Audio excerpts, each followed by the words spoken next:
Hi guys, welcome back to movie మనిషి.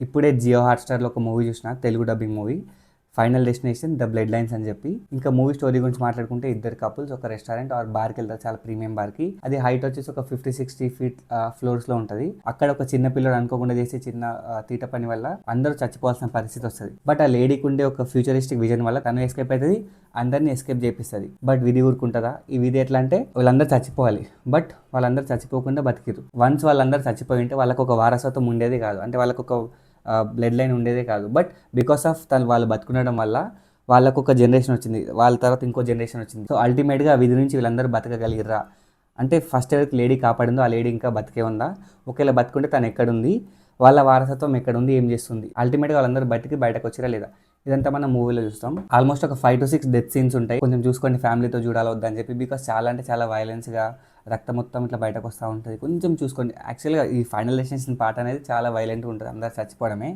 కొన్ని deaths కొంచెం సింపుల్ అనిపిస్తాయి, కొన్ని డెత్స్ కొంచెం కామెడీ అనిపిస్తాయి, కొన్ని డెత్స్ చాలా సీరియస్ అనిపిస్తాయి. సో మీరే డిసైడ్ చేసుకుని మూవీ చూడాలి వద్దని చెప్పి. సో టైం ఉంటే గివ్ ఇట్ ఎ ట్రై, మీకు పక్కా నచ్చుతుంది. నెక్స్ట్ వీడియోతో మళ్ళీ కలుద్దాం. Till then signing off, movie మనిషి.